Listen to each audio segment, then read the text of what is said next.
περπατούσα να βγω στον δρόμο και δεν θέλανε το θρώισμα του αέρα μου να κουμπάει επάνω τους. Ωραία, καλά που δεν έβγαλα και το τακούνι να του τρυπήσω και το κεφάλι να μείνει στον τόπο. Με ζήτησε για να ειδήσει. Στην αρχή κουμπώθηκα.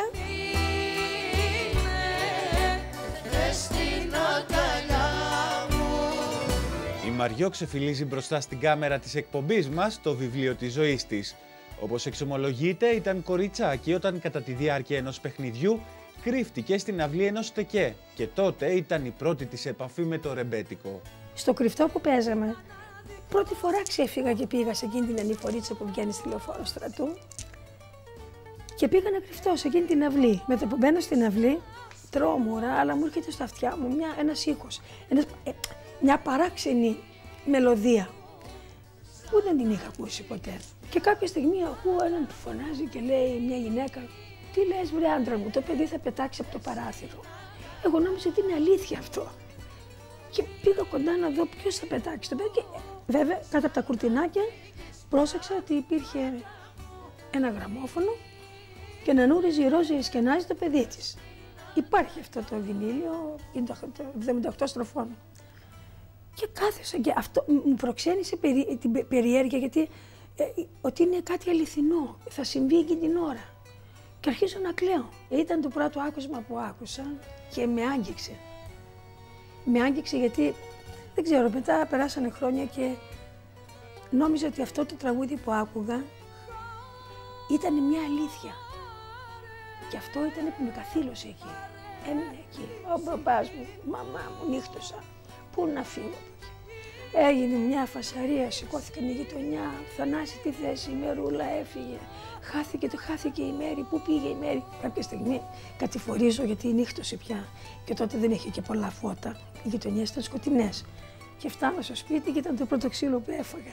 Αλλά δεν ήξερα να εξηγήσω. Και λέω: ήμουν εκεί επάνω στα μάπ που έχει τα μούρα της μου στη μουριά και κατάλαβε ο μπαμπάς μου. Εκεί που είναι η εκκλησία του Αγίου Κωνσταντίνου στο τρίτο σώμα στρατού. Εκεί πήγε στη Βασίλο. Ήταν το πρώτο ξύλο που έφαγα. Και άκουγε στα μάγικα τραγούδια. Ο πατέρας μου δεν ήθελε να παίζω τα χασικλίδικα.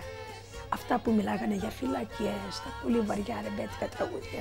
Έλα που τα γουστάριζα εγώ όμως. Όταν καμιά φορά με το ακορντεόν στο σπίτι μου έλειπε ο κουμπάς μου, προσπαθούσα να σκαλίξω λίγο έτσι, αυτό που άκουσα να το παίξω.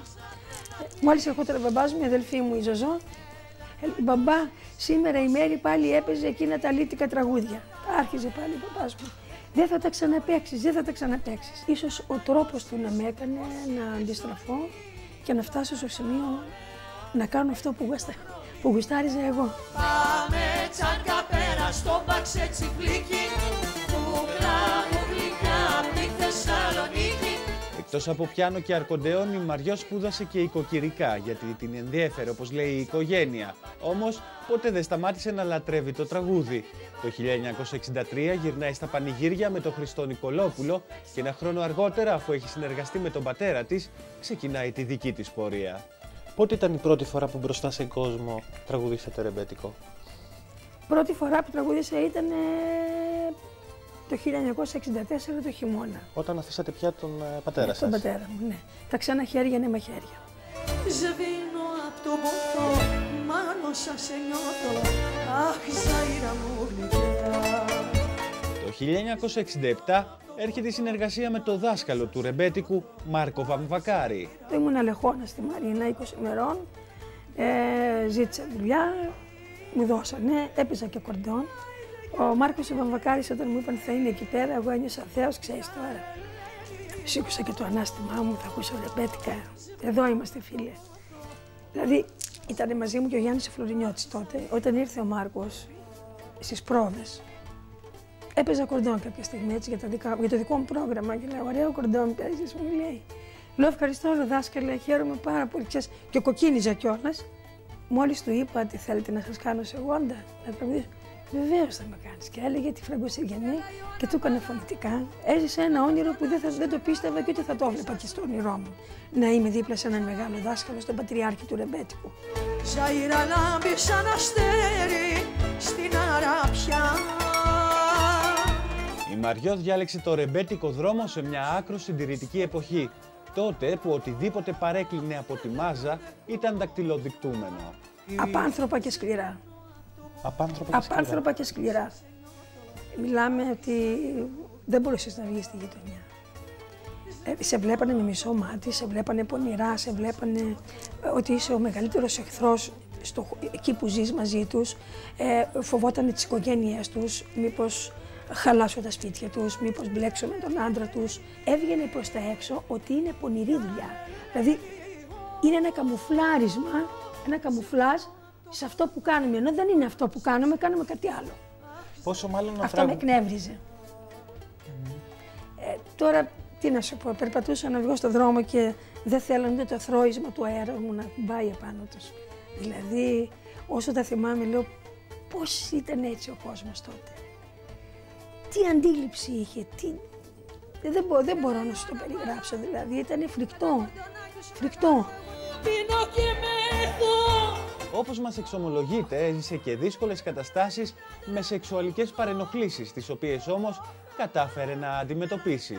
Είχα μια καρφίτσα στο πέτο μου και μόλις πήγαινα και μου λέγανε σε θέλω να σε κεράσω η μερούλα επειδή παίζεις ωραία ακορντεόν. Αν δεν ήταν αυτό, αγόρι μου, ποιο το ακορντεόν. Αυτοί βλέπουν μια όμορφη κοπελίτσα, εδώ είμαστε, να τη ρίξουμε και ό,τι γίνει. Και αμέσως έβγαλα την καρφίτσα, δεν με έπαιρνε το μεροκάματό μου. Τον τρυπούσα. Όπου έβρισκα, και αυτός φώναζε, με τρυπήσαν, τι έχει αυτή η γυναίκα, τι κουβαλάει αυτή. Και ούτε λογαριασμό έδιναν. Πήγαινα στο καμαρίνι μου, έπαιρνα τα ρούχα μου και έφευγα. Ούτε το μεροκάματο και στο είχα ανάγκη. Η Μαριό δεν δίστασε να δείρει και άντρα προκειμένου να υπερασπιστεί την τιμή της. Θα τον χάριζα, δηλαδή δεν κατάλαβα. Όταν κάνει άσχημες χειρονομίες και πονηρές, εκείνη τα χρόνια αντιδρούσες έτσι. Ωραία καλά που δεν έβγαλα και το τακούνι να του τρυπήσω και το κεφάλι να μείνει στον τόπο. Και πλακώσαν κάτι μπάτσι. Η ιστορία έχει αφήσει στη Θεσσαλονίκη η 27χρονη συνεργασία της με το Χοντρονάκο. Σατυρίζαμε και κάναμε πλάκες μεταξύ μας. Αυτό ο κόσμος αγάπησε την αυθεντικότητά μας. Αυτό που βγάζαμε ήταν αλήθεια εκεί. Δεν ήταν ψέματα, ήταν αυθορμητισμός. Δηλαδή δεν καταλαβαίνουμε. Έχει κόσμο, περνάει ο κόσμος καλά. Με αυτά τα πινελίκια που τους λέμε εμείς και βρίζουμε. Ο κόσμος το διασκέδασε, το θεωρούσε ότι είναι τραγούδι και παράσταση. Λέω τα τραγούδια μου, τα δικά μου, τα λαϊκά και τα ρεμπέτικα, και λέγε τι σας νοιάζει πώς και πού τα κονομάω. Στο κάτω-κάτω της γραφής, στα μου σας γράφω. Και όταν κατέβηκα, μου φωνάζει ο Άκης ο πάνω και μου λέει, έλα δε ρε μάκα μου, λέει. Λέω, τι είναι κυριάκι. Ας το κύριε μου, λέει. Ξέρεις τι θα πει να βρεις τον κόσμο και να σε χειροκροτάνε. Ξέρεις να τους λες στους ανθρώπους, στο κάτω-κάτω σας γράφω, τι σας νοιάζει πώς και πού τα κονομάω. Δηλαδή, του κάνει εντύπωση αυτό. Μου λέει, είσαι γυναίκα άντρας, μου πάει. Γιατί φοράς που είναι φουστάνια, παντελόνια δεν φοράς, μου λέει, είσαι τα τιμάς πιο πολύ. Ο Νάκος ήταν ο άνθρωπος που με σεβάστηκε. Ο Νάκος ήταν ο άνθρωπος που μου στάθηκε σαν αδελφός, παρόλες τις φορές που έλεγε. Του λέγανε, η Μαριό είναι η γυναίκα σου. Όχι, δεν τρεβέσαι, δεν είναι η γυναίκα μου, αλλά είναι καλύτερη από γυναίκα μου και από αδελφή μου. Είναι αλήθειες αυτές που σας λέω. Δεν είναι ψέματα. Ο Νάκος ήταν πια η οικογένειά μου.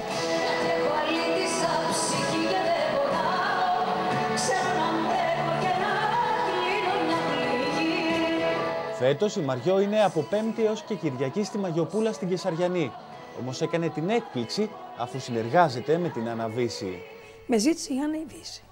Στην αρχή κουμπώθηκα, αλλά μετά είπα γιατί όχι να μην κάνω ένα πρόγραμμα και να φέρω και πιο κοντά ακόμα την νεολαία στο ρεμπέτικο. Και ήταν και αυτό, πιστεύω, το σκεπτικό της Άννας. Εγώ φεύγω και σ' αφήνω.